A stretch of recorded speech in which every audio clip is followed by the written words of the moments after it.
No matter who you are, no matter where you are on life's journey, you are welcome here. Shared this story a few times, but 22 years ago, my wife was in her second year of cancer, and none of the treatments were working, and I was in the bargaining phase of my grief, and I said, okay, God, if she shows up, you're going to have a Christmas miracle, and she's going to live.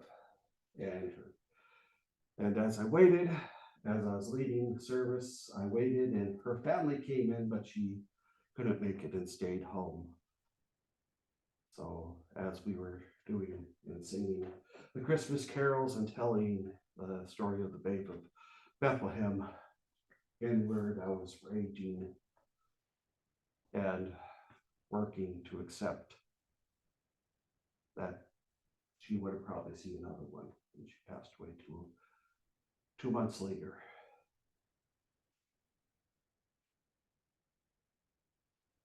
And then the next year, of course, was even harder because she wasn't there when I went home. We all have difficulties for stories like this.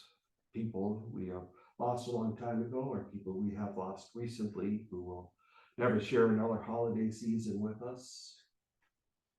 And maybe our favorite Christmas stories or holiday stories were ones that when we finally got out of our family and away from the people, because we lived in a very, very dysfunctional community or family or church or place. So these times don't bring Christmas cheer to us, but only ghosts of past. So as we walk through this evening, all emotions are okay. All thoughts are okay as long as we let them go and hopefully move towards resolution.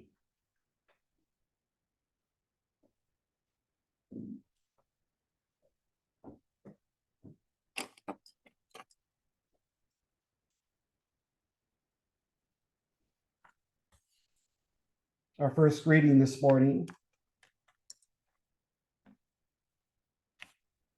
is from the poem In the Bleak Midwinter by Christina Rossetti. In the bleak midwinter, frosty wind made known, earth stood hard as iron, water like a stone. Snow had fallen, snow on snow, snow on snow, in the bleak midwinter, long ago. Our God transcends all heaven, earth and its domain.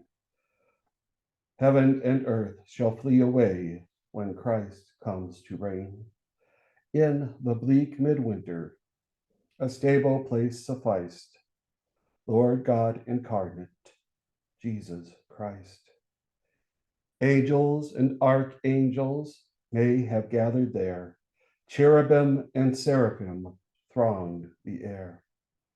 But his mother only, in her maiden bliss, worshiped the beloved with a kiss.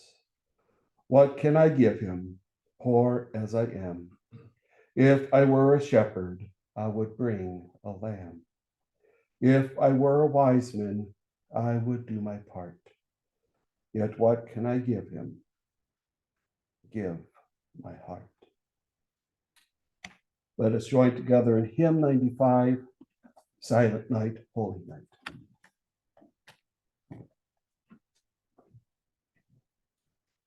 Let us sit.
The next reading is The Guest House by Rumi.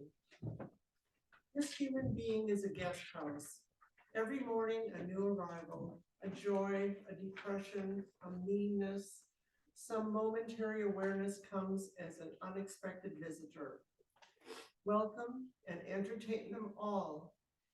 Even if they're a crowd of sorrows who violently sweep your house empty of its furniture, the dark thought, the same, the malice, meet them at the door laughing and invite them in. Be grateful for whoever comes, because each has been sent as a guide from beyond.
The first candle we light to remember those we have loved and lost. human family and friends, beloved companion animals. We pause to silently remember their names, their faces, their voices, the memories that bind them to us in this season.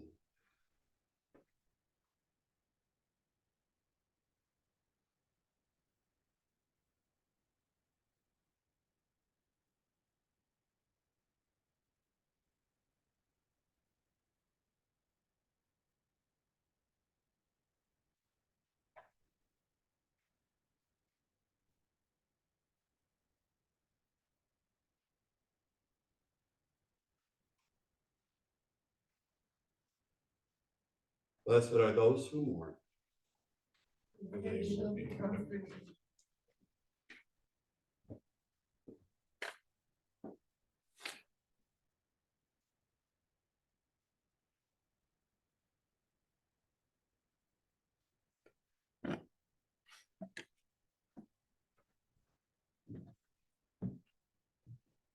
The second candle is lit. We light this second candle to remember the wide variety of loss in our lives.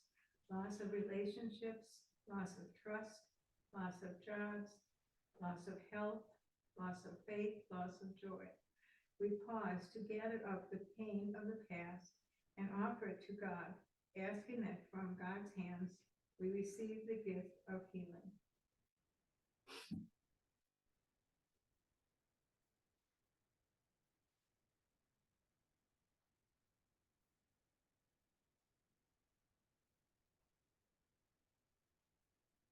Blessed are the meek, for They will inherit the earth.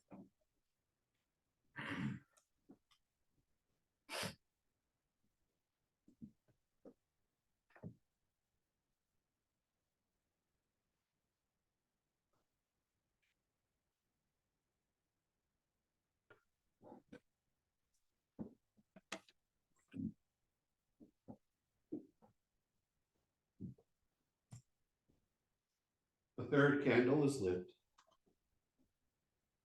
This third candle we light is to remember those near and far who reach out to us this Christmas season.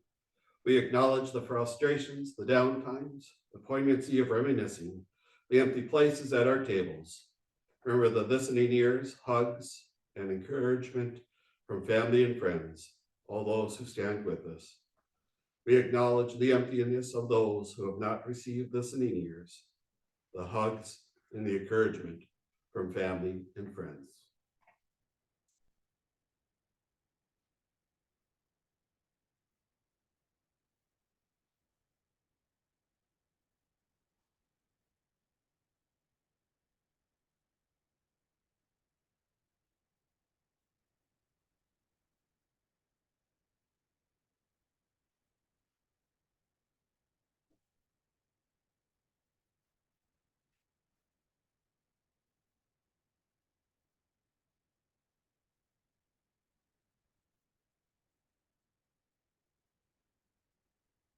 Blessed are the merciful, For they will receive mercy.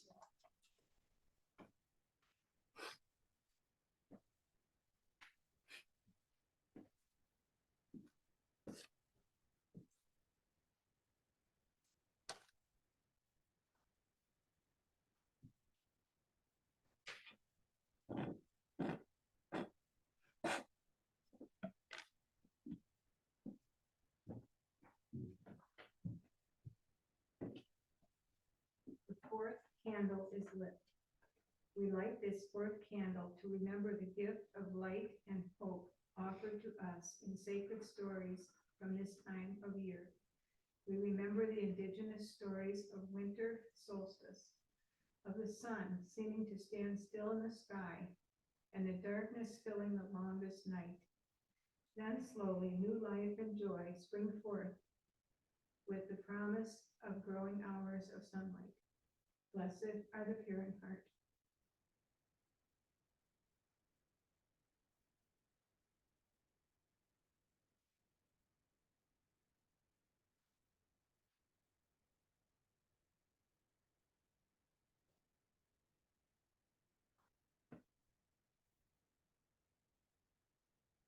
For They Will see God.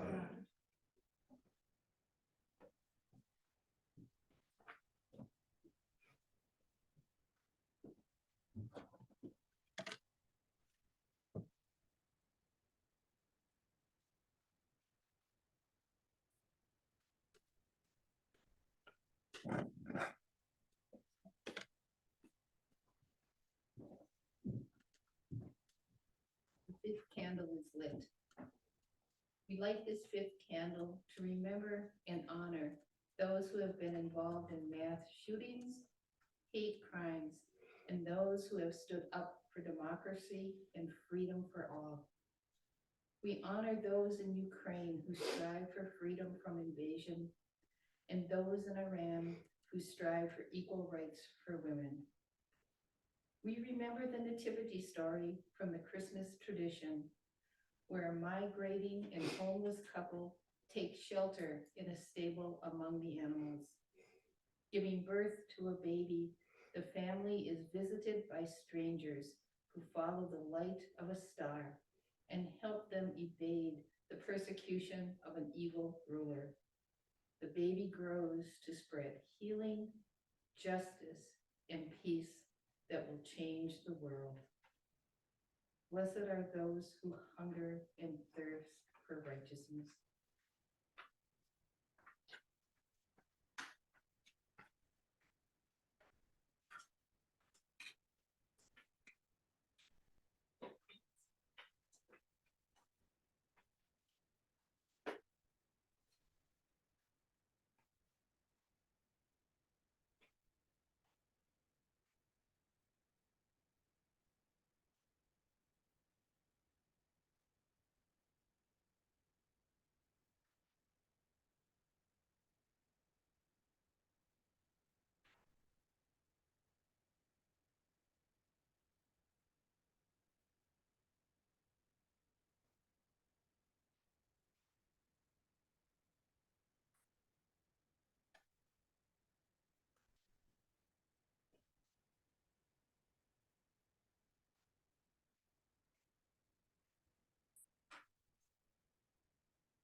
The baby Let us- will be filled.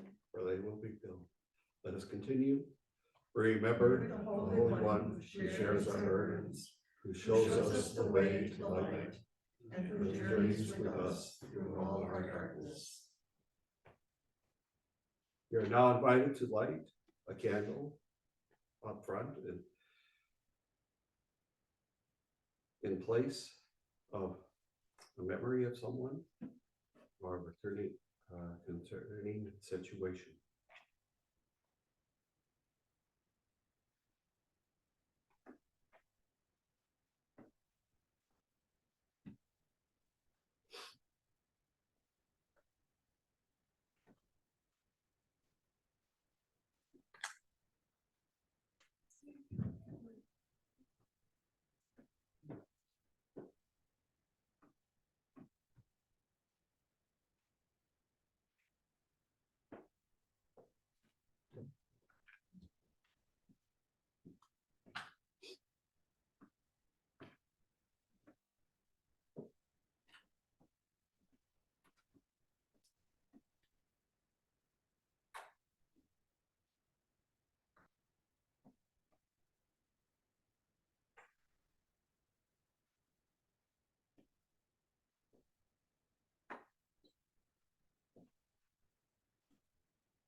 Merciful God, all around us are the sights and sounds of Christmas. Gentle God, the laughter of parties, songs of carolers, shouts of children, on a better year, sledding down hills. Music in every store, but deep within us we carry our pain. Our grief walks with us with every step we take. Loneliness is a shawl we drape over our shoulders on empty nights. So in this time when every night stretches into eternity, we come to you, bringing our gifts, not of gold, frankincense, and myrrh, but grief, bitterness, and loss. Though we come from different backgrounds, families, and faith traditions, we all lived in the land of shame and have wandered far, the far country of despair. We have stood on the side of every room which we have gotten into, hoping against hope someone would ask us to dance, but finding the wall is our only friend. In the season when so many people won't have enough hours in the day to get their list checked off, their cards mailed, their presents wrapped, we have all the time in the world to remember the loss that has stolen the joy of the season, to grieve over a job, a dream, a loved one, to sit in the shadows of our homes, too weary to turn on the lights, to wander the streets lit by lights on all houses, but not by the light of the world. Our fear of the future, our remembrance of the past, our pain that is difficult to bear and harder to release, our emptiness which cannot be filled with platitudes, our hands which cannot hold the ones we wish to embrace. All this makes a season of long nights.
Reading from Ecclesiastes. A season for everything.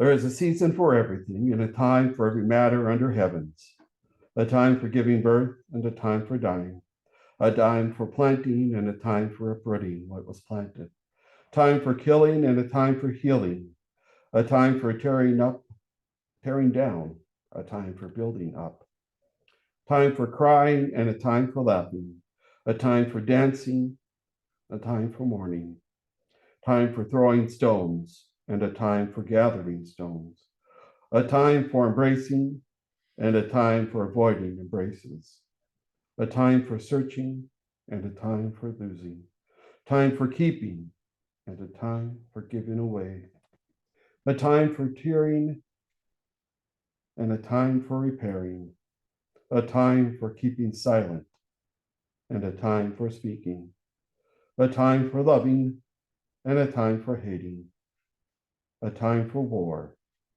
and a time for peace. Blessed be the reading and the hearing and the stories of God's people and the gathering of God's people.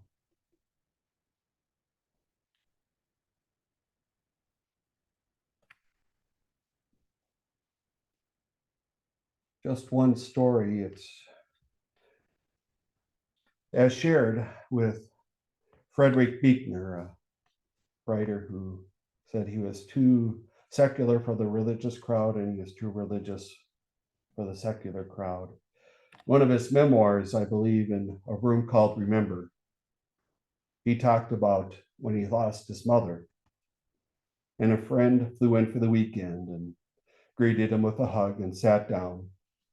The next day they got up and had breakfast and they went out for a walk and they came back and had lunch, and he just sat there in the chair all afternoon and read in the evening. The next day he got up and they went for another walk, and then that evening he flew out and never said a word to him.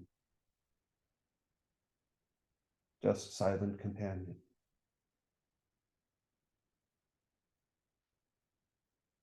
And how he was grateful for that companionship and silence. Let us sit in companionship with each other for a few moments.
Let us open our New Century hymnals, page 127.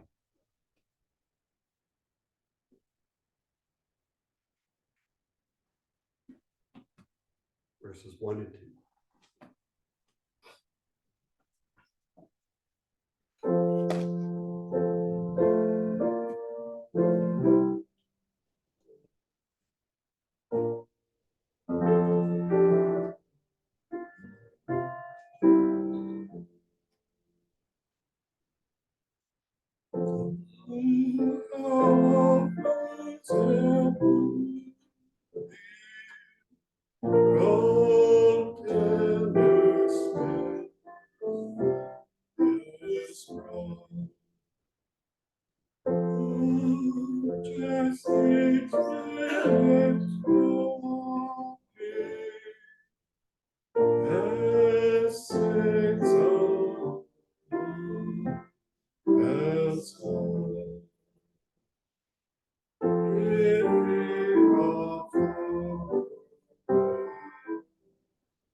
In your silence, may the word dwell in your heart.